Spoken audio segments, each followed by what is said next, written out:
Good afternoon, good morning, good evening, everyone. I know that you are joining us from all parts of the world. Thank you so much for tuning in today and being with us, whether you are joining us live or also watching the replay of this session on the future of fine wine consumers. I am Pauline Vicard, the co-founder and executive director of ARENI Global, a research and action institute dedicated to the future of fine wine. And it's my huge pleasure to be your host today and guide the discussion for the next hour and a half. We have a lot to cover, and just to give you, to dive right in and give you a bit of context about today's session. It all started with this particular work started on an observation that the world of fine wine has traditionally been production driven, with little to no regards for the need of consumers. I personally grew up in a world, so Burgundy in the 1980s, where terroir was the only god and alone dictated the decision of the winery. And in this model, consumers could either buy the wine or go elsewhere. But today, however, the best fine wine success stories are to be found in brands and wineries that manage, the balance between respecting their natural environment, but also placing consumers at the center of their distribution model. But in order to do this, data is indeed key. And while we thought that research on wine in general was actually widely available to some extent, there is far less that looks specifically at the particular segment of fine wine consumers. So there's been a lot of work leading to today's session, as we are about to present the results of 2 years of work on fine wine consumers. And I wanted to start by thanking Philippe Levaux, who's the CEO of Mestrezin, a negociant in Bordeaux, and all his team for making this study possible, and also for being so openly willing to share the results with everyone. Philippe is right in the middle of the Imprimeur campaign, maybe like some of you in the audience, and won't be with us today, unfortunately. But he wanted to extend his warmest welcome and thanks for your interest in this work. Mestrezin, grande société de négoce de la place de Bordeaux, a pris une initiative et collaboré avec l'Institut ARENI sur un thème particulier, mais un thème très intéressant pour nous tous, pour l'avenir du développement des grands crus et des vins fins. C'est le profil, l'évolution de ce profil des consommateurs de vins de Bordeaux, de grands crus. C'est les points de rendez-vous que les différentes crises au travers des années, et notamment la dernière crise sanitaire, ont modifié. Voilà, au travers d'une collaboration extrêmement fructueuse depuis près de 3 ans, on est heureux aujourd'hui de partager des résultats de cette étude complète d'un point de vue qualitatif, mais aussi d'un point de vue quantitatif. Et nous ne manquerons pas, et c'est bien là encore le principe même d'un baromètre, de remettre à jour tous les 2 ans le suivi d'un certain nombre d'éléments qui ont été mis en avant. Heureux cette collaboration et nous espérons que vous y trouverez aussi beaucoup d'informations, un très grand intérêt pour l'avenir de tous dans le domaine des vins fins. So, a bit of housekeeping. There is a lot of us today, and we want the session to be yours as much as possible. Thank you for all of you that sent questions in advance. I tried to integrate them, and I hope we'll have the time to cover all of them. Please use the chat to comment and add your thoughts to the mix. I might not be able to react to it live, but we always read it, and I always, use the content of the chat for all the post-discussion analysis and the articles that we will be publishing and everything. So please use the chat, introduce yourself, tell us where you're tuning from, sorry. And if you have questions, or when you will have questions about this study, please particularly put them in the Q&A session so I can really see them and integrating it as we go along.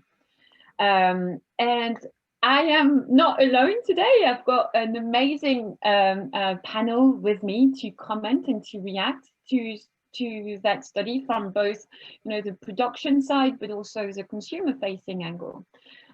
We've got Felicity Carter. Hi, Felicity, who was also a contributor to this report and will present part of the results with me today, and has the sunny, a lot of sun in Germany, as you can see in her face. She was until recently the editor-in-chief for Meininger Wine Business International, and she has now joined the talented team at BIX. Simon, hi Simon, joining from London. So Simon has two hats, is the founder of Wingman, who's a company who specializes in helping high net worth individuals into achieving their dreams. But he's also the director of the London Technology Club in the UK, helping wealthy individuals or companies to invest in technology. And he has been instrumental in understanding the particular segment of high net worth individuals, and we will touch base on that particular segment with you later today. Simon, thank you for all your help. We have João Gomes da Silva with us today from Portugal, very international panel. So João is the director and chief marketing officer of Sograp in Portugal, so Portugal's leading wine group. And you manage like amazing renowned brands from Mateus Rosé to Sandman, but also Barcavella, sorry for my Portuguese accent, but one of Portugal's treasure, really. And for those of you familiar with the UK market, Sograp also owns Liberty here in the UK, so one of the country's fine wine, leading fine wine importer. And on top of all of this, you are also the vice president of Vini Portugal. Yes, thank you. Always sounds better with the right accent. And last but certainly not least, we have Mia van der Water with us. So Mia is a master sommelier, and she has been working the floor of the greatest US establishment for the last 2 decades. So including 11 Madison Park and its 3 Michelin star. And you've recently joined the team at Côte Korean Steakhouse in Manhattan, but you are tuning in from Miami, where you are opening the sister restaurant in Florida. So thank you so much for joining us today, and I can't wait to have all your insights brought to the mix. But before I do that, I just wanted to give you a bit, as we are going now to discuss the results, I wanted to give you a bit of the framework so that you can understand the methodology that we followed and what we are talking about, and then we'll come right back to the panel. So I'm going to share the screen and hope that it works. Can you see my screen now? Yes. Yes, thank you. Sorry, because I can't see you now. I've got 2 screens at home, and I still can't make everything happen at the same time. So as I was saying, ARENI Global is a research and action institute dedicated to the future of fine wine, and we've identified 6 forces of change.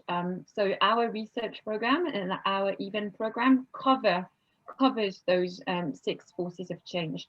So the fine wine consumer is one of them. We believe that the consumers are a force of change on their own rights, hence the reason for this dedicated in-depth report. But if you go to our website, you will also find input and insights on changing society, on the digital economy and transformative technology, on access to market, on sustainability, on money, on all of that. So this is not our only area of research, though of course it is an important one. So this work with Mestre started in 2019. This is the 2nd edition of our partnership with Mestre. The 2019 report is also available on our website, and this 2021 edition was user generated in the sense that we based the framework of that study on the feedback and on the needs we collected after the 1st edition of the report, and we tried to complete and offer complementary research on what was missing. So this year, the report is 84 pages long. There's hundreds of data points, and of course, we will just be, presenting some of those results. The exec summary is available to all in full. And the full edition is just for ARENI members. Our membership program starts at £12 a month. So you are more than welcome to join us, and you will get access to everything and all the details. And otherwise, there's a lot of open resource on our website. And we are already planning the next phase of our study for 2022. So if you think at the end of this webinar that we are missing important points, or that you were hoping to find results that you didn't find, please let us know, because that would be really helpful for us to frame the next step. Fourth chapter, as I was saying, only a snapshot, and different methodology to cover, a huge ground. And before we go a bit further, we have to talk about the definition of fine wine. And because, of course, when we study the fine wine consumer, what do we mean by fine wine? What did we include in fine wine? So after 2 years, even 3 years of work, ARENI came up with a collective definition of fine wine based on more than 200 interviews of trade members and collectors alike. That's the collective definition that we came up with. We've got a dedicated white paper on this again, so I'm not going to spend too much time. There's basically 4 legs to the definition of fine wine that we came up with, from objective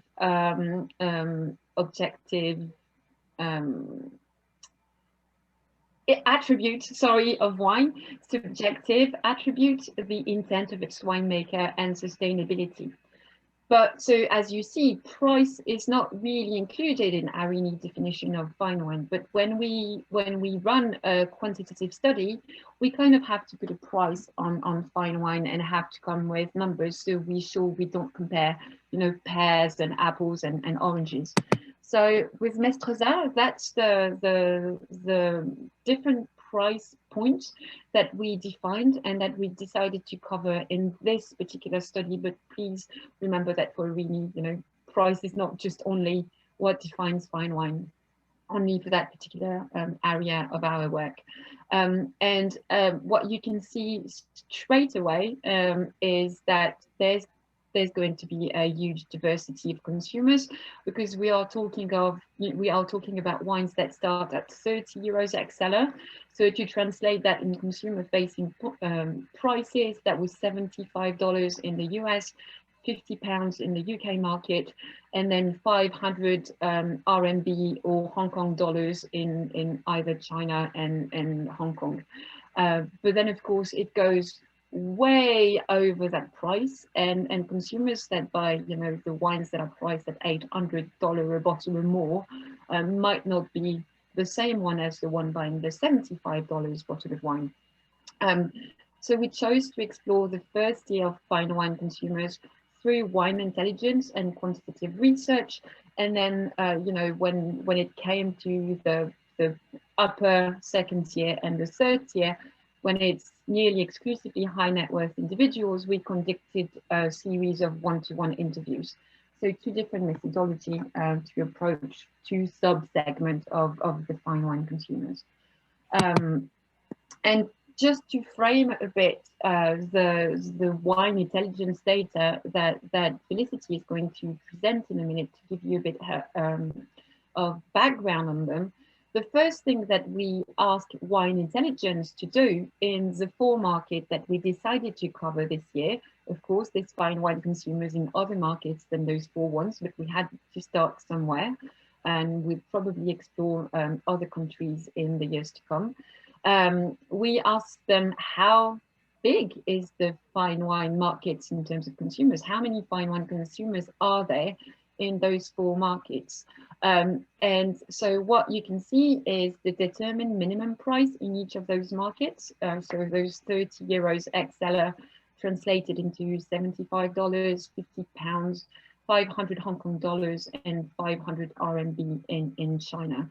And what Wine Intelligence extrapolated is that within the total wine consumption, wine consumers in those markets, 7% of them in the US were also buying fine wine, 10% in the UK, 32% in Hong Kong, and 67% in China. So what it means is that within the global wine consumers pool in the US, 7% of them buy wine over 75 US dollars. So that's going back to, the US population, that's one every 50 adults, so 2% of the American adult population. That's approximately 5% of the British adult population that are actually buying fine wine. And when we go to China, the numbers are higher because Wine Intelligence database is already selecting people that buying exported market that lives in urban center and are also, amongst the wealthiest of the country. So that's why. But when they extrapolated a bit, in China, it's between 5 and 10% of urban adults that actually buying fine wine. I hope that makes sense. If it doesn't, tell me in the chat and I'll re-explain. But what they also found about who those consumers were in 4 markets, well, not surprisingly, they are all, within the wealthiest part of the population, and across the 4 markets, they belong to the last revenue quintile, sorry for my pronunciation, in all markets. An interesting difference in terms of gender, it's highly, so the fine wine consumers are highly male dominated in the West, so US and UK, with 75% of the fine wine consumers being men, but it's really more balanced in the East, so in China and in Hong Kong, and that's 50-50 between men and women. So really more balanced in terms of gender. In Hong Kong and China, fine wine consumers are around, between 35 to 50 years old, when in the UK and the US, fine wine buyers are younger than the average of regular wine buyers, and they are actually in the 30s, a bit younger than the average wine buyer population. And what they also measured is, those people that buy fine wine starting at $75 or £50, do they buy above or do they buy below? And actually, as you can see across the market, of course, people buy under that price and people buy over that price. It's interesting to see that in China, there's really more of the fine wine consumers that buy over the minimum price, with 18% of the respondents that bought, the highest category that we set up with Wine Intelligence, that was 2,000 RMB, and only 6% buying the lowest category. In Hong Kong, it was similar results, 29% like that bought even up to, the highest category of price, and only 5% lower. And in the UK, 19% of the respondents bought wines that cost £500 and over, and 39% under £10, which was the minimum category that we set up. And in the US, same thing, 12% of the population buying $500 and more, and 27% of them buying under. So what it shows is that, fine wine consumers, they buy across a wide range of price. And in Asia, they are likely to go really highly above that in quite a large number. Again, I hope it makes sense. I'm going to stop sharing my screen and see if there's any question in the chat. And I am going to hand it over to Felicity so that you can actually tell us a bit more about the perception and the origin of fine wine that consumers are buying. Just give me one moment while I set this up.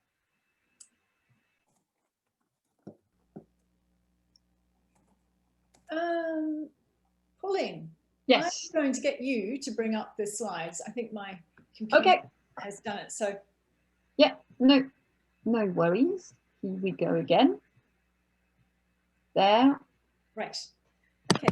Can you see it? Yes, I can definitely see. Okay, so one of the things that the report looked at is what is the cultural meaning of fine wine across these different markets? And some of the findings were what you would expect, but some of them were really, really striking. So, for example, the one that I found particularly interesting was the question of complexity of taste. How do people value that? And in the UK, it's the #1 attribute. It's less important in the US, where it's the 3rd attribute, and it's ranked last in Hong Kong and mainland China. So this thing for which most, I think many people would say that fine wine was best known for, in some places simply doesn't appear to be so such an important attribute. The question of whether fine wine should be scarce or not is also something that divided people. In Hong Kong, they thought that was extremely important. It's important to people in the US, but it's less important to people in the UK, who value whether that wine tastes the way it should rather than how available it is. So what didn't people care about? Well, it turns out that everybody across the board doesn't care about the same things. So things like price is not particularly important to this group, which is maybe not a surprise when you're talking about the type of prices that fine wine can command. Hugh Johnson said that fine wine was wine worth talking about. Amongst wine geeks, that's certainly true. Amongst many fine wine consumers, it's not. Apart from a small bounce in US consumers who liked the idea of storytelling, nobody else really cared very much about the story of the wine. Another one which was a surprise is sustainability. How much did people care about sustainability and fine wine? Well, not very much. This could be a counterintuitive finding, and maybe something that maybe needs deeper questions. It could be that people already associate fine wine with sustainability and organic, so don't think of any need to go beyond that. Or it could be that some consumers simply don't care about how fine wine is produced. Having spoken to people, I suspect it's actually that more people believe it's a natural product that doesn't need any extra environmental credentials, but that does need some more studies. So the other thing is people across different geographies had different values for the words that they used about fine wine. So for elegance, a word that's used a great deal in the West, didn't matter quite so much in China. Refinement, not so important in Hong Kong. But for Hong Kong, people really wanted the wine to be unique. And then for them, followed by elegance. More than 20% of people in Hong Kong and China associated fine wine with the attribute success and what it means. Other words that perhaps you're not surprised about, solemnity and nobility, these words were not very important to anybody. By age, what do we, I think we go to the next slide now. Oh no, still on this slide. So for younger people, again, fine wine is something that is prestigious and it's natural. And that might be because they're actually less likely in some markets to be engaged with fine wine. So they see it much more as something prestigious.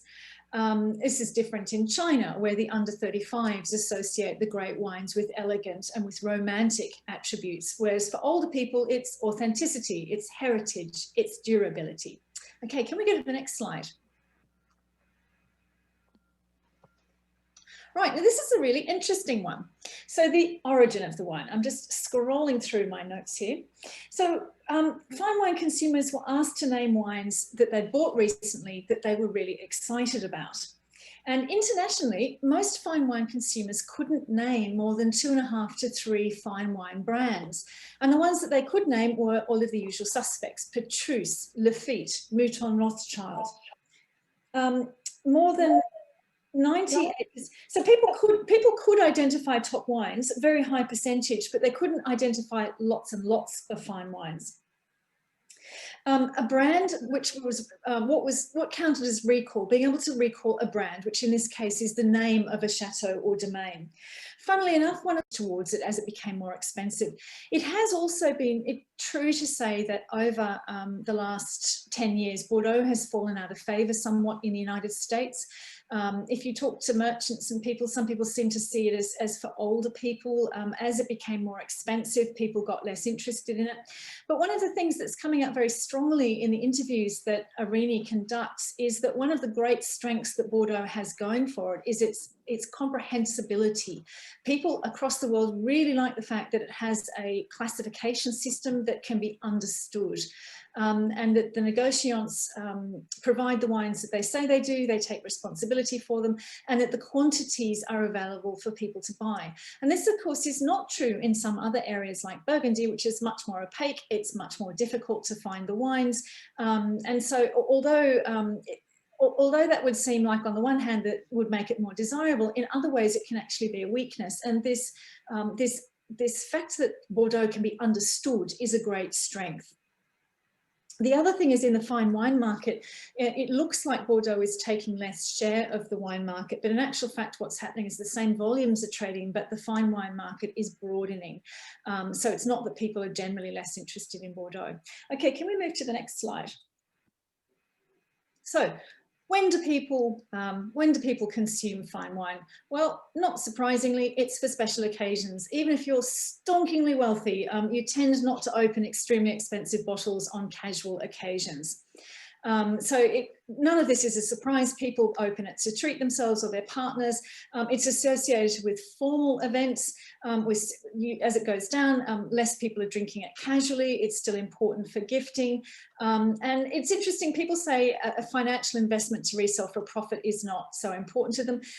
Are they telling the truth on that? Who knows? We know that many investors do a buy some to drink, buy some to sell, maybe aren't so happy about talking about how they use it as investment. Can we get the next one? Right, so how do people choose what they want to buy? I won't go through all of these as I think you can read them, but what's really striking again is people are not particularly swayed by the label design on the bottle. They're not particularly swayed by the environmentally or sustainability credentials. Again, knowing the producer or winemaker doesn't seem to be particularly important to them. The recommendations of family and friends are not particularly important to them. There is a surprising correlation with the vintage, that is important. Taste or wine style descriptions, and this is a really interesting one. We've only got this down as taste or wine style descriptions, but we know that the ratings of critics are still extremely important, particularly the traditional critics, Neil Martin, Wine Advocate, Jeb Dunnick, Antonio Galloni. These opinions still really count for something in the fine wine market. Right, can we go into the next one? I think that's it for this part. Yes. Yeah, I'll just one more thing. Yeah. You'll see at the bottom that it says recommendations by wine books or critics as not being very important. But in actual fact, there's other. You have to take into account what people say about themselves versus what they actually do. And there is a tremendous body of emerging research that says that, in fact, critics are extremely important to both pricing and how available the wines will be, meaning how many people, how much churn goes through the market in terms of sale and resale. So that's it from me. And I think I've actually disappeared from the sunlight at the same time. Thank you so much, Felicity, for that presentation. And I'd like to open it up to the panel now. Miao, Joao, Simon, were you first surprised by any of these results? And going a step further, what kinds of challenges and opportunities are coming along with such results? Joao, do you want to start? Sure. Thank you very much, and a warm welcome to everybody participating in the workshop. Pauline, I think that I have to say that there is one big surprise for someone reading these results from Portugal, and that is the relatively low rating of grape varietals in the purchasing decision. I mean, it's not that they are irrelevant, but one would expect that importance to be much higher. Now, for Portuguese fine wines, that is a piece of tremendous good news, in the sense that one of the main struggles, I would say, for the whole sector in Portugal is how do you transmit your what is at the core of our fine wine tradition of blending the local grape varietals. I mean, we've got circa 285 grape varietals. I think only the Italians have a similar number to ours, and I think this creates a fantastic opportunity. On the one hand, it is obviously a more complex message to pass through to the market, but it is really a surprise. I would expect a much higher rating in that factor. For grape variety. Grape varietals, yes. It may be that because of some of, particularly in Bordeaux, some of the wines, also because of the average price, this sort of biases a little bit the results and how people interpret. But still, I wouldn't expect it. The biggest challenge, I would say, is how do you go about keeping your authenticity and your unique character, and yet having to deal with consumers that react so differently if you go from the US to the UK or to Hong Kong or China. And I think this is a huge challenge. It is inevitable that somehow you have to adapt your message, you have to adapt your critical cues, but you still have to keep your authentic foundation. And I think that's a major challenge. And I think that's, maybe with the exception of a couple of very big names, it is probably one of the most difficult things to do. And that, sorry, I'm just going to put you on mute, because otherwise I think I've got some echo. Yeah, but building on what you said, it's, how you manage fragmentation. Again, that's something that we've seen through the report. Fine wine is highly fragmented as an industry in terms of origin. The diversity is growing. Before it was only Bordeaux, now it's loads and loads of origins that are considered fine wine and bought as fine wine. And that also means, and we've said that's straight from the beginning, that the variety of consumers is also very big. So there's beauty in fragmentation, because as you were saying, it's kind of, there's a place for everyone. There's like a shoe for every foot, but it's how you manage fragmentation and how you make it working on an operational level, of course. Mia, what did you think about the results? Was there any particular zones that surprised you, or what kind of challenge and opportunity does that offer for you on the totally opposite end of the market and consumer facing?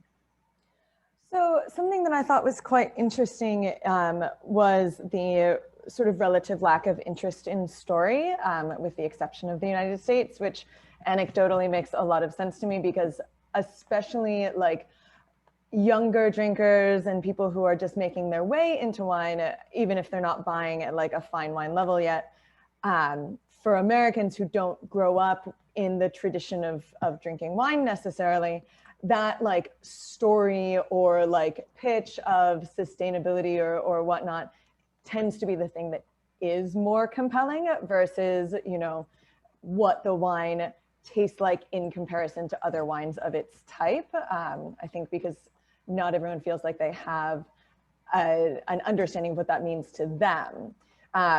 It overall makes me think about the fact that obviously I work in the restaurant sphere, so it's a much more like person by person kind of relationship to how to sell wine versus if I was on the winery side.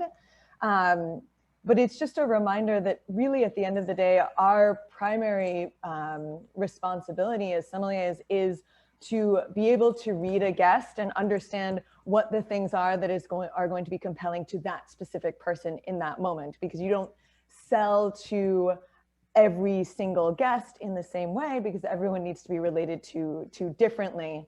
And it's really helpful to sort of see it blocked out, because generalizations can be very helpful.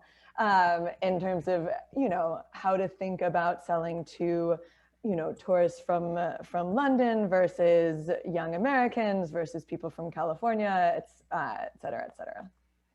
And so one of the things that I wanted to ask you particularly, Mia, is that we've seen consumers actually think about fine wine in terms of origins a lot, you know, as the first entry point. And how do you balance, you know, this and the taste of consumers for a particular region or for a particular style of wine in a restaurant like Côte, which is also, you know, highly responsibly engaged and also want to make a difference in the world of wine? How do you balance, you know, your responsibility as a restaurant, what you want to do, and what the consumer wants to find? How does that rebalance? Yeah, for sure.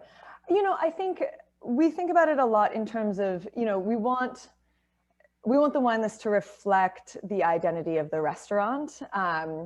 And because we consider ourselves, you know, it's in the name, it's a Korean steakhouse. So we want to have a selection of, you know, deeper vintages of famous blue chip wines from around the world, from like the classic regions. But then, you know, we consider ourselves to be sort of contemporary. No one else really does what we do in terms of the concept of the restaurant. And so we really want to consider the other part of the wine list as, you know, what is the future of wine? What are the wines that people are going to be drinking in 20 years? And what are the regions and producers that have enormous potential to be fine wine in the future, even if they don't occupy that space now? And so part of that is us projecting ourselves, but part of it is also choosing to purchase wines that we think are good in terms of the representation of quality for what's in the bottle from historically underrepresented populations. Like, we like to buy wines from female winemakers when possible. We like to look into the backstory of the winery and think about their environmental impacts and their social responsibility and that sort of thing. And given the choice between two wines of equal representative quality, we would prefer to spend our money as a restaurant supporting wineries that may not have historically been as popular, because for us, if we can create a platform for those winemakers, then that will hopefully drive more traffic to those wines and help the winery or the region move forward, for lack of a better way. And building on what Felicity said earlier about, you know, sustainability and is it important, is it not important? So I run all the interview, you know, with high net worth individuals, and I also run loads of interviews and one-to-ones with sommeliers and distributors all around the world. I really agree with Felicity, like the notion of sustainability in, you know, it's in its larger understanding, right? We know sustainability covers a lot of ground, but consumers and high net worth individuals might not be super responsive to the idea yet, and I'll ask you, Simon, just after, but sommeliers are, and the trade is in general. And, you know, we've been working with loads of restaurants in Europe that are about to reopen and have to work with shorter wine lists for many reasons, and that's actually one of the first angles that they choose, that they go through to pick that limited wine list that they have to work with now, is sustainability. And for, you know, Bordeaux in particular, where they had, you know, maybe 30 or 40, or I don't know, how many Bordeaux do you have in your list, Mia, at the moment? Oh God, I mean, we have 2 to 3 pages of Bordeaux in both restaurants. So broadly speaking, in terms of, and we have a lot of chateau where we have multiple vintages or multiple offerings. So probably in the neighborhood of 60 to 70 SKUs or listings, individual listings per restaurant. And I don't know if you would personally agree to that, but many of the sommeliers that I interviewed said, we had, 70, 80, 100 Bordeaux. We have to work with 30 of them now. And one of the things that I'm going to use to separate all of them is, their sustainability approach. So if the consumer is not yet totally aware of what it is, the trade is. Yes. Simon, could you touch base on this before we go a bit deeper later on the high net worth individuals? But for sustainability in general, we're talking about wine here, but when it comes to luxury and that aspect, how do high net worth individuals understand that notion and how important it is for them in general? I think if you assume that most high net worths are business owners, investors, and looking at their wealth management, I think they're all looking at ESG. Obviously, that's clearly top of mind. And I think a lot of people are now putting it's part of a risk factor.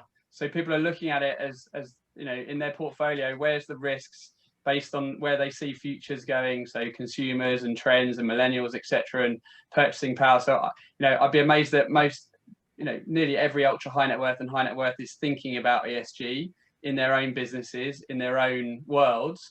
Whether that's translating to wine, I'm not sure yet. I agree.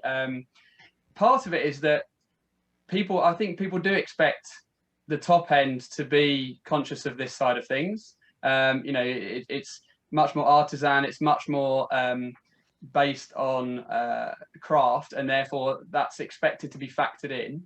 But I think in the real world, in terms of people just with their businesses, everybody's considering it and thinking about it. Whether people have worked it out, like I think there's some comments about it's a complex topic, and therefore people in their own businesses are still working it out. Whether they expect that from wine as well, I'm not sure yet. And thanks, Simon. And Joao, I wanted to come back to you for a minute, because we've seen in the origins that Portugal is not yet part of the various origins quoted by respondents. Spain is, for one of the first time, like as Felicity said, we continue to see, and what I didn't mention is the result that Felicity presented were collected between October and November 2020, so after the first wave of lockdown. And one of the things that we've seen comparing those results with the result of 2018 was that an acceleration of diversity of origin. And again, Bordeaux used to be 95% of the fine wine market 15 years ago, 54% in 2019 according to LiveX, and 42% in 2020. So we've seen countries like Italy really booming across the board, and Spain coming up very strongly, but Portugal not yet, though both port and still wines have followed the path of premiumization and a rise in quality. So for a company like Sogras, is figuring within this list one of your goals? Sorry, let me unmute you. Mute still, yeah. Yes. Yeah, I mean, that's a tricky question, but an easy answer, yes, definitely. It is one of our goals. It is a journey, and it's a journey that you go through step by step, and therefore a more of a medium to long term target that we pursue. But I think we have very strong signs that the trend, let's say that the trend is with us. I mean, if you look at the interest that we see our wines generating in international markets in general, but the US and the UK in particular, I think less exposure to Asian markets for the time being. If we see, for example, the evolution of the average prices for top-end wines, you get examples like Barca Velha that you've mentioned in your introduction. In the last 5 years, we've seen, and you can find these results in Wine Searcher, for example, you've seen a 66% rise in average price for Barca Velha. You've seen a rise in close to 80% in Quinta da Leda, which is our top single estate wine from Casa Ferreirinha in the Douro. And that is not, these are just a couple of examples, and that comes also together with the growth in our presence in terms of export markets. But it's not the only thing. I mean, if we look at the factors that ARENI's own work has identified as being critical, I think we're scoring systematically a lot of them in terms of product quality and consistency, for example. Ratings evolving and becoming extremely consistent. I mean, if we look, we've got 6 of our table wines, 8 of our port wines, for example, rated 95 points and above, if we consider 6 of the most relevant professional trade publications in the US and UK in the last 4 years, ending in 2020. So we've got 3 100 points ratings, 1 for Barcavellia, 2 for our port vintages. We've got a number of 98, 395 ratings for each of the regions where we are present. I mean, 1 in the Douro for Legado, 1 in the Down for Único, 1 in Alentejo. So it's not an isolated thing, and I think we definitely have a pattern of quality, consistency, and recognition by the reviewers. Now, that comes together. I mean, if we look at what the Portuguese wine sector in general is, I think we also score a lot of the critical factors that have been mentioned in the research. I mean, we've got this tremendously rich wine culture with roots that go back to ancient Roman times and which has sort of tied into history with our links with the English trade for port and Madeira. We've got DOCs that are either date from the 1756 Douro and Port, the oldest one in the world, to references to wines from Colares or Madeira, which date back to 1255 or the 15th century, just to name a couple of them. So there is this very deeply rooted wine culture and very preserved regions. I think that the fact that from an international perspective, Portugal has started later has also preserved the authentic traits of most of our regions. I think one of the results which is most critical for us, I mean, the importance of the region, Bordeaux coming at the top in the results. I think Douro probably comes as the most obvious candidate amongst Portuguese regions to reach that status. Probably it will be followed by Alentejo, also because of the profile of its wines. It's one of the most recent DOCs, although historically is the one that has that dates back to Roman times, ironically.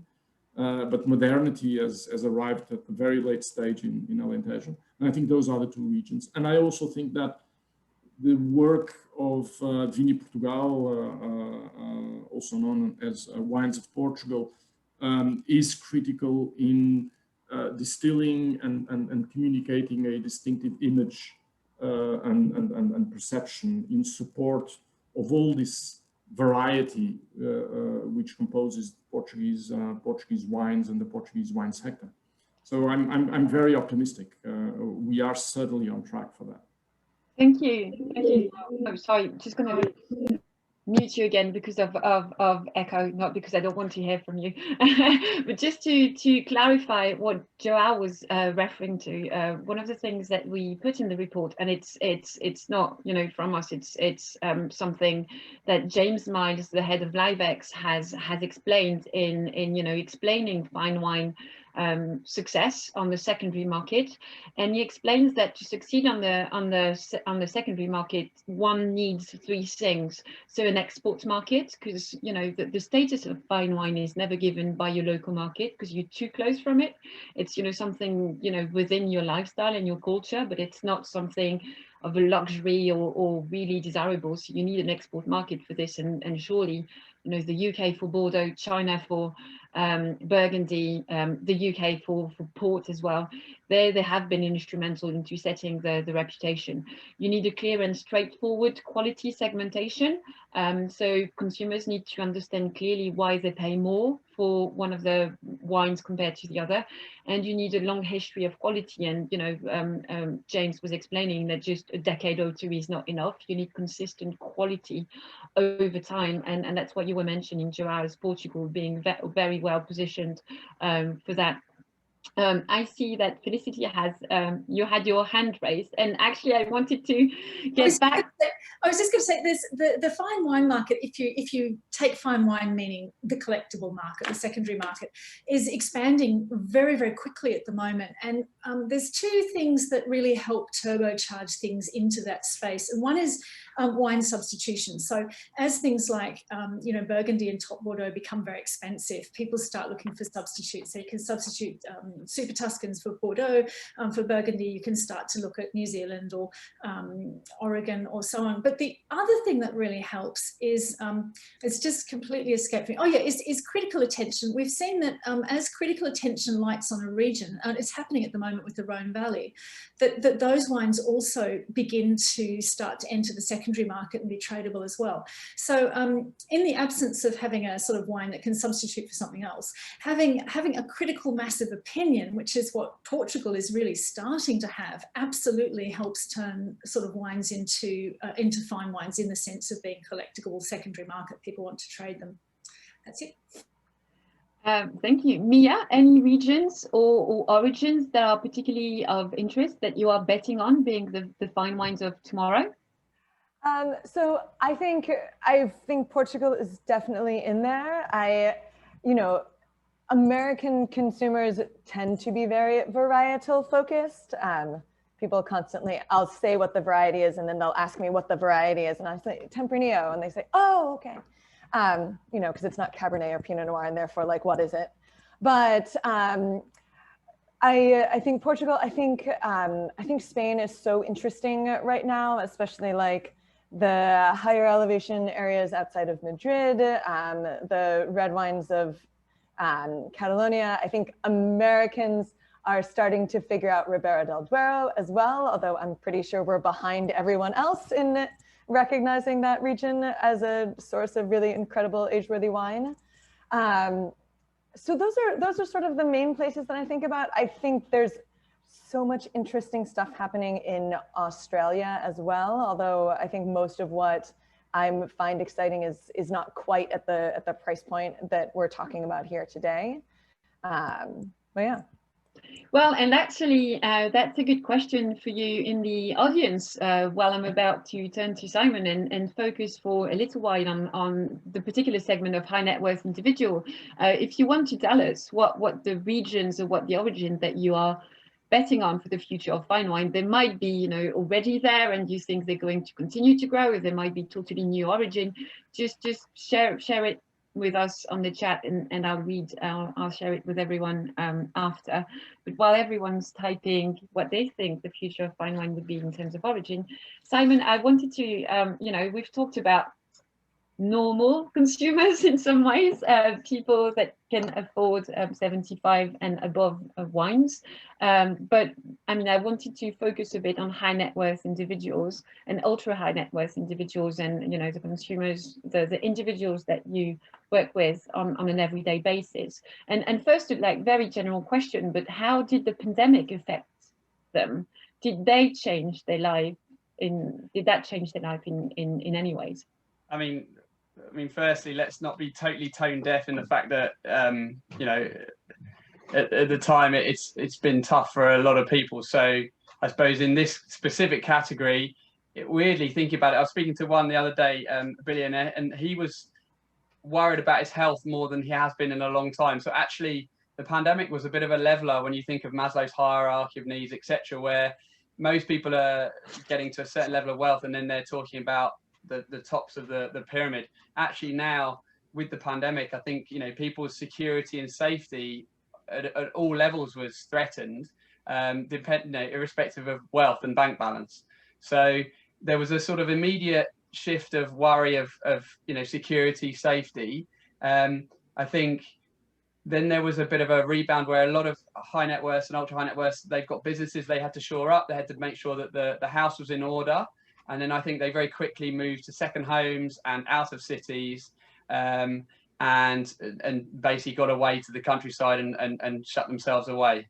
And actually on that note, I wanted to ask you, because back in 2019, you know, a long time ago, totally different life ago, one of the things we've seen in the report is like we really studied the rise of megacities. So those rise of urban centers like New York, Paris and London, that actually also changed the distribution of fine wine, because they had such a high population of consumers within them. How do you see, like, do you see high net worth coming back to urban centers, or should we expect, you know, the need to extend logistic and distribution in the countryside too? Good question. I mean, I think high net worth, ultra high net worth are mostly very mobile anyway, so they were actually kind of following the where they could be, where they, if they did travel, they were going to where the places where they could travel. So a lot of people went to the Caribbean, a lot of people went to Dubai, and everyone congregated in the same places that they were sort of allowed to, strangely enough. So those that were, you know, a lot of people just wanted to stay mobile and jumped in the jets and went to the second homes, etc. So there was more than people thought. I think it was very kept under the radar. People kept themselves very quietly traveling. Do people go back to the cities? I think people are worried about going back to New York and London and Paris at the moment, but I think in the long term, people, you know, these are cosmopolitan cities, cultural people, they want to go back to their favorite restaurants, and they've got their you know, their city center apartments, etc. So I can't see it being a completely, you know, people aren't not going to back into the city. I still think people are going to be hesitant for a while. I'm really, I mean, last week was the first time we were back in the office in Mayfair, and I'm really waiting to see what really does open up again, because I'm amazed to see how many retail outlets were closed and boarded up and etc. So I'll be interested to see the reshaping of things and see what does reopen as well. That's quite a big factor, I think.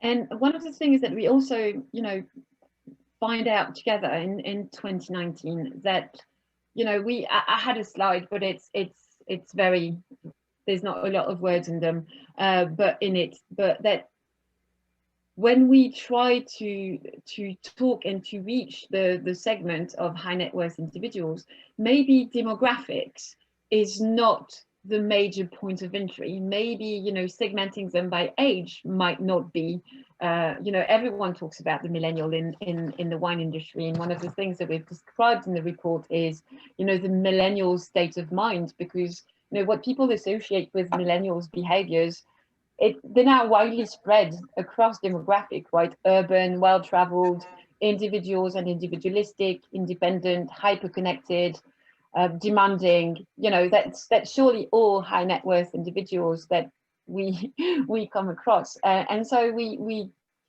talk together about, you know, demographics versus intent. How you know, can you tell us a bit more about this and how intent would fit compared to demographics?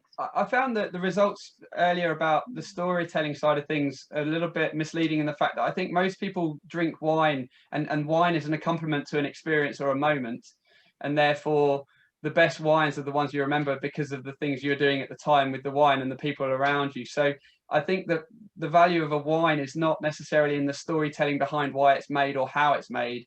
It's the release of the experience for the consumer. And so yeah, I found that interesting earlier about the fact that people aren't talking about the background of the wine. It's more about after they've drunk the wine, the experience of what they were doing with it. That's interesting. Yeah, demographics, I think, yeah, I sit outside of the wine industry. You guys are much more in the weeds of the wine side of things. I always see it from the point of view of what's the consumer driven by, what's the motivations of that consumer buying the wine.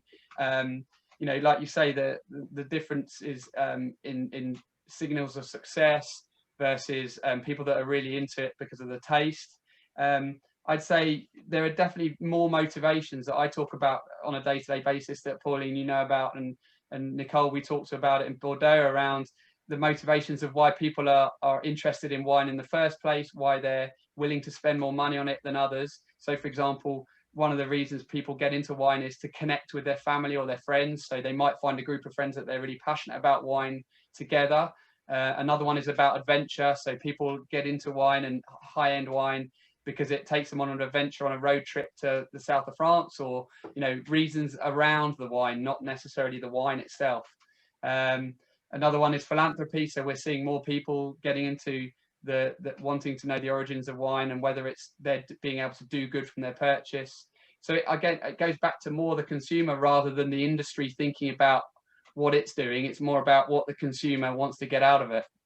And well, thanks, Simon. And that's a question also for Joao and Felicity, being marketers and of wine or content, at least in some ways. What do you think, both of you, in that balance between demographics and intent for someone that wants to sell or talk about some fine wine to consumers? Should we segment through demographics? Should we segment through intent? Maybe a bit of both. How does it work for you, Joao, at Sogab? Well, I think it always works in both ends. There's never a black and white answer. But I do agree with Simon. Intent has become the core of a lot of construction that we try to reveal to and to share with consumers. And I think this is a growing trend, also because the notion of age, if you exempt health issues, for example, the notion of age is sort of blurred. I mean, the difference between generations in terms of attitudes and consumption habits has been definitely blurred. So I think it depends a lot on the context where you are and in which brand you're looking at. But definitely intent is moving to the center stage. And Felicity, when you write and when you look at content for different audience, how do you structure that in between demographics and intent? I actually might not be the right person to answer this, because my intent when I write an article is to get as many people as possible to read it. The sale, how wine sells, is not something I know about. Yeah, but I know how to get people to read an article, which is you just make it really, really interesting. That's always always a good base, right, to make it interesting. Well, thank you so much for all of this. Mia, do you have? I mean, I know that in restaurants there's always a one-to-one basis, and there's always that type of personalized service that you owe to give to the consumer. But do you approach high net worth individual in a different way at all? I think so.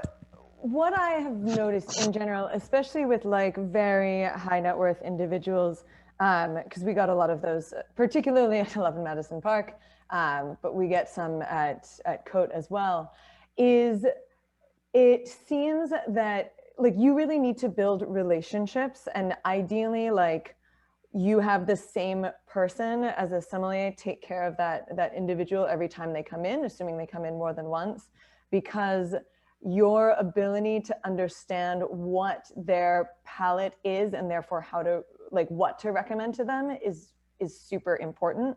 Whereas someone who isn't as traveled or doesn't drink as much wine is a little easier to please. And so the growth of specific individual relationships is super important. And I've definitely seen situations where, we had regulars at 11 Madison Park. The person who previously took care of them had departed the restaurant, and the next time one of the other sommeliers took care of them, they made a recommendation that wasn't that these guests didn't particularly love, and they didn't stop coming to the restaurant, but they definitely retreated from interaction with the sommelier team for a while. And it took a long time to get them to trust our recommendations again, because there was this one poor recommendation that just didn't tickle them the right way. So that that specificity of understanding of really what they like, I think, is so important. Yeah, and we explore. We just recorded. I mean, our next podcast is an interview with someone that goes that use neuroscience to get into collectors' minds. So not just collectors of wine, collectors of any sorts. And there's actually a neuroscience effect behind that, which is called the halo effect. And that plays on what you just said, like the importance of that in establishing trust and loyalty. And for sure, when we look at, you know, where consumers buy their fine wine merchants has always been the first, you know, on off-premise. Fine wine merchants and specialty retail shop is always the first one, and people are usually loyal to them. They've got 6 or 7 fine wine merchants that they follow all their lives, and they actually consider as super important in building their palate and expanding their knowledge and etc. Thanks for all of this, and you know, we've got 20 minutes left, and I'd like to, you know, to look forward a bit and look at what, you know, Felicity mentioned earlier, that there was a lot of change happening that might challenge the status quo of fine wine, because, you know, if you take the report in globality, what the reports show is fine wine as a category is doing well at the moment. It's highly regarded by consumers, that regardless of the culture and the nuance, it's always desirable traits which are associated with fine wine. Diversity in terms of origin is seen as something, you know, dynamic and positive from both consumers and trade. And you know, high net worth individuals, most of them had the same amount of money or a bit more and used it to buy wine and to invest in wine.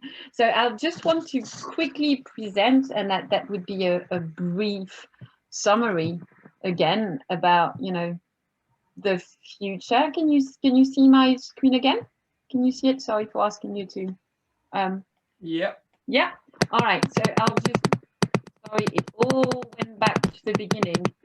Very sorry for this. I'm doing like a presentation in accelerated version. And again, the study that we did cover the consumers of today already buying, and great social change are happening, and fine wine will have to engage you know, in this in order to stay relevant tomorrow, sorry. That's really, as I was saying, a very quick introduction to the forces of change that we've identified as already changing the fine wine consumer behavior. And we could go, you know, deeper into all of them, and we will with ARENI anyway in sorts of webinars to follow and sessions to follow.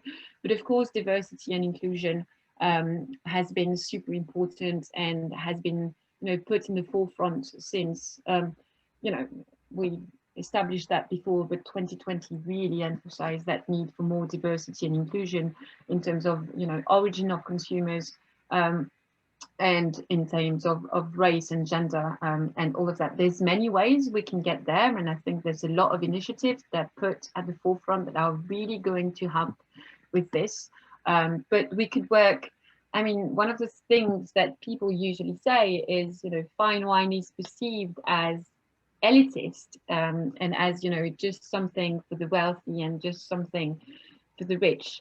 And one of the things that I like to use is sociology to get through this and see how we could actually action or lever change. And when you look at the different different type of capital that someone needs to have to access fine wine, traditionally you need social capital. So who do you know and that can give you access to wines or producer? And in that way, 2020 really helped democratize fine wine in this sense, because you didn't really need to know anyone to be able to go to LiveX platform, you know, that's available 24/7 now. Same thing for auctions that are digital now and are happening 24/7 around the globe. You don't need to know anyone personally to access Instagram lives with fine wine producers. Access to knowledge, access to producer, access to wines themselves have been really helped by 2020 and the technology. Then you need financial capital to access fine wine, and I don't think this is going to change. Fine wine is always going to be expensive, and in some ways it's kind of normal, quality costs money. But one of the things that people continue to do and are planning to continue doing, and Mia, I'm sure that's the case for you also, but it's to extend the Buy the Glass program, trying to find ways to offer maybe smaller amount of fine wine so that you get it for less expensive price, and then you can include more and more people to come to try and to enjoy. And the last thing is also the cultural capital that so far we needed to access fine wine, the language, the code, to some extent, as we've seen fine wine, generated from Europe and is associated with language and code and cultural norms associated with Europe. And that's something that we need to recognize, that we are very European centric when we talk about fine wine, when we reach out, and that's maybe where we could make the most effort to change a bit the way we look at things and the way we talk about things, to make other people belong and welcome in the world of fine wine. Very quickly as well, the report touched base on natural, clean and pure. Very sorry, the quote is in French, my bad. You will have it. I can put it in English later in the chat, but those are, of course, trends that are going to affect the environment in which fine wine trades, and the moderation. And Joao, you talked about moderation. That's usually associated with, younger consumers moderating their drinking, but it's the case for everyone. Like the number of high net worth individuals that I've interviewed that are saying that are cutting down the amount of alcohol that they are drinking, that's the majority of them. The report touched base on the importance of the middleman as well. I know we talked a lot about DTC and direct consumer in 2020 and how that could be, a way of surviving. Actually, as we've said, usually you need the export market unless you are, a very small icon wine in California producing in a very small volume. You need the export market, and the minute you need the export market, it's very difficult to do it without any intermediaries. But what we've seen through 2020 is that intermediaries, like all the supply chain, got to work together in a different way, in a more collective way. And what's at the moment operating is, wineries creating a lot of content to help the middleman, and middlemen starting to give feedback and start to give, data back to the producer, so they can be like a mutual enrichment and really creating value at every step of the supply chain.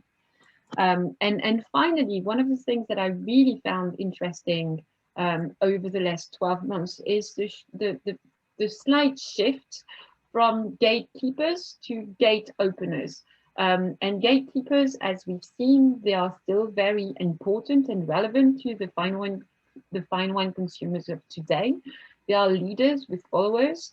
They increase sales by recommending the wine to their own audience, but they don't really determine the level of engagement. They're just going to score a wine and that their followers, follow and do whatever they want and engage in whatever way they want with the wines.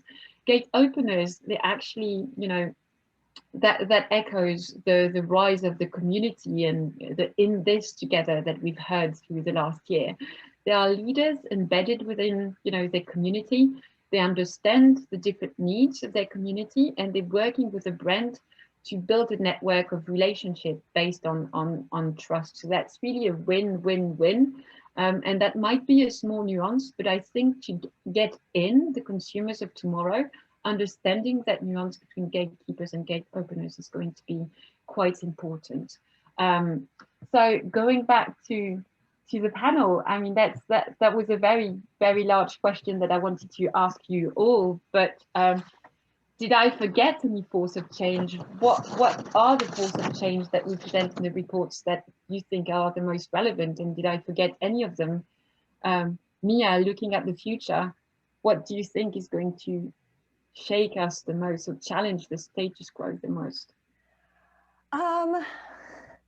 If I could get rid of anything, it would be this clean wine trend. But outside, because it's infuriating. It's like a garbage marketing idea. Like, anyway, that aside, I mean, I think we think a lot about how to continue to get guests to engage with wine. You know, every year there are reports about consumption is changing and people are moving away from alcohol and trying to be more healthy. And for me, the question of continuing to expand engagement with fine wine means finding ways to engage with people who historically in their personal lives have been essentially like told explicitly or inexplicitly or non-explicitly that wine is not for them, right? This idea of, you know, the typical wine consumer is a white man, right? And growing up I'm half Korean and my father is white.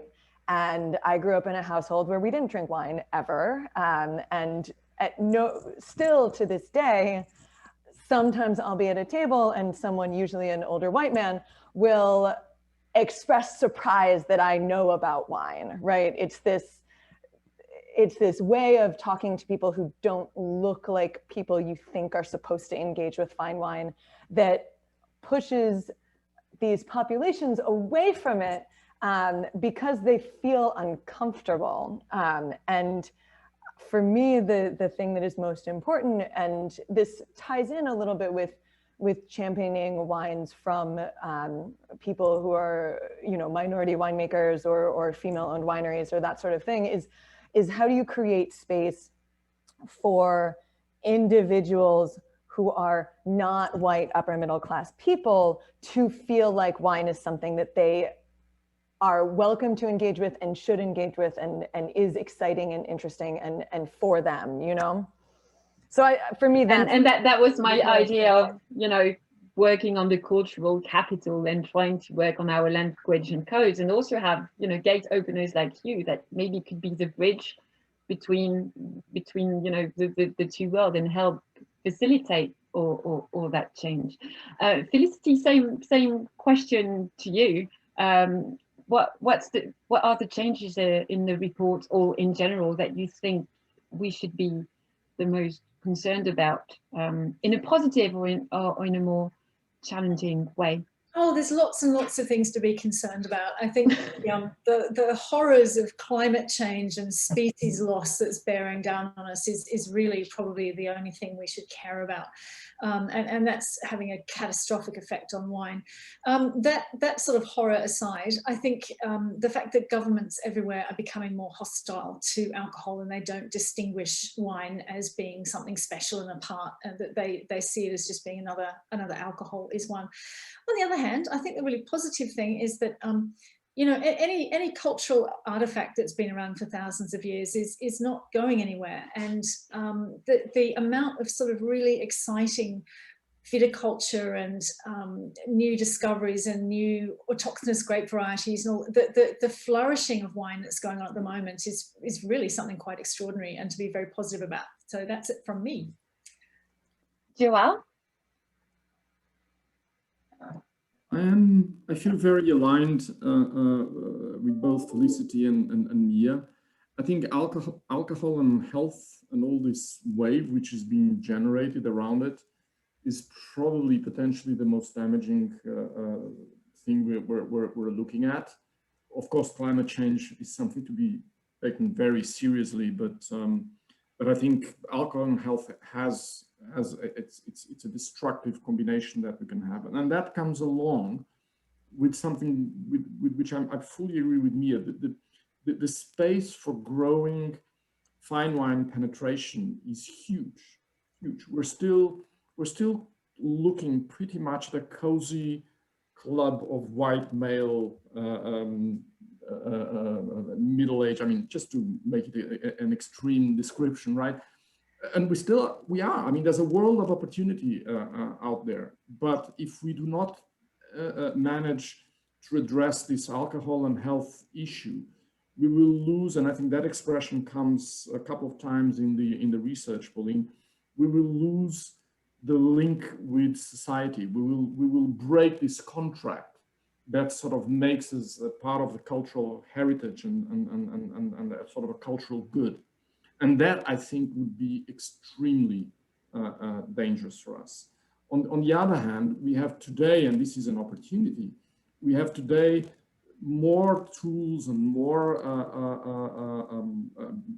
discoveries, as Felicity was putting it, to work on this expansion and on this, to a certain extent, a forbidden word, accessibility to a larger part of the population to fine wines than we have ever had.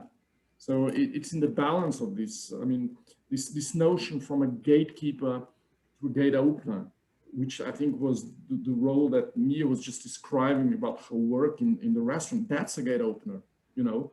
That's the importance of the personal relationship. All the tools we have today to establish personal direct relationships, either via a gate opener like a sommelier or following it up because the consumer has means to reach out to us through digital ways or depending on how the tourism industry develops post-pandemic, which is a topic that I find fascinating, you know, to which extent we will have physical blended with digital traveling, because the interest people demonstrate to know more and to discover the richness of the heritage of fine wine is there.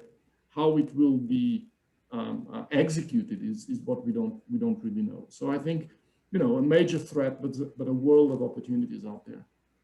Yeah, and to your point, Joao, in the consumer wanting to, you know, be involved, we work with the Collège Culinaire de France because we didn't really talk about, you know, restaurants as a route to market in the report, because when we were writing it, nobody really knew what was going to happen with restaurants. But the Collège Culinaire de France, with that big initiative in France that gather chefs and producers of quality and winemakers, they've just run a survey, and we've shared some of the results on the website, but just to share them with you today, 80% of the French consumers are willing to take active measures to support restaurants and their producers. They are, you know, 94% by saying they want to go there more often, 68% that they're saying that they want to pay in advance, which is huge for French people that never do that before. But actually, to your point also, Joao, 53% would like to help finance a project for the restaurant owner, and 34% would even be tempted in the adventure to become partners in a restaurant. And what actually that study tells us, I think, and that builds on what you've said, is there's a lot of consumers that want to be engaged, and there's a lot of consumers that want to be involved. And I think our role in 2021, to some extent, is really create those opportunities, like opening the doors and create opportunities for a wide variety of consumers to join at different points, at different stage, and at different level of deepness. That doesn't mean anything, but I'm sure you know what I mean, different level of engagement. Simon, of course, those trends were particularly adapted to the fine wine market, but anything that you see in the global world, any trends that you see that could be relevant for us to understand and to take into account? Yeah, I think the new paradigm in luxury is kind of better and less. So it might be that, you know, you consume less, but you'll up what you're willing to consume in terms of quality. So you'll go much more to your trusted or your, you know, I mean, I'm sure there's a lot of people during lockdown that have gone into the cellar and you know, drunk a few more bottles than they would have planned to because of the sort of lack of travel and things like that. I think also there's a sort of lack of distrust of institutions at the moment, and I think maybe anywhere where there's a lack of transparency or scarcity through lack of transparency. So, you know, you could argue that the fine wine world sometimes kind of keeps this gatekeeper and closed doors. And I think if people are starting to distrust places that aren't as transparent as possible, so transparency, I think, is key. And I think there's a massive angle for the better and less. Thank you so much. And that touch base on Stefan's question also in the chat, like, is there any data on awareness or fear of fraud within the fine wine segment? Yes, that's one of the questions that we ask. Sorry, we didn't touch base on this, but actually what we see is that consumers kind of displace this into the wine merchants. They don't really want to, they choose the wine merchant, they choose the intermediaries that they trust, because they defer that responsibility of making sure that the wine is real to the wine merchant. And that's one of the things, as Simon was talking about, like that transparency about the merchant of where he found the wines or how it's sourced it is really, really, really key. Well, I'm going to browse into the chat and see if there's any questions that we haven't been addressing or that have been missing. But thank you so much first for sharing also much and keeping us also on time. And I'm going to leave the floor to Nicole Rollet, who's the chair of ARENI Global, for the conclusion remarks. And I'll share some links also in the chat if you want to go further, if you want to keep engaging with us, if you want to subscribe to the newsletter, and etc. and etc. But Nicole, over to you. Thank you, Pauline, and thank you all four of you for fantastic remarks. When I saw that report, I personally was very surprised because we spend a lot of time on these topics, and yet once again, the data showed us a lot of counterintuitive information, and Felicity's work diving deep into the information was incredibly helpful and insightful. So thank you. I hope you all got a lot out of that. I had never really focused much on the difference between gatekeepers and gate openers, and there were a lot of important nuances, regional nuances, where I found myself personally being quite surprised at my own biases in terms of what I associated as definition of fine wine, realizing that I was probably a victim of my own culture. And I wonder if all the people tuning into this from all these different regions found the same experience looking at those statistics. So I really appreciated Mia's approach to fine wine. And I think if fine wine is in the hands of young people with that attitude, will be in good shape, and our ability to withstand the cultural pressures that we deliberated today will be very good, because never losing sight of the human element, never losing sight of the service and the connection and the psychology of fine wine, and not letting it become just a bunch of traded data made with algorithms that help you play the scores between, you know, the gap between the scores. I thought that was really an important reminder to all of us. Simon, you always bring extraordinary insights into a world that most of us don't have access to, and your ability to remind us how our main consumers live and think, and how bigger trends shaping their behavior and their habits are going to probably have an impact on what they drink and how they drink. That's a really great portal into a world that most of us don't have access to. That's fantastic.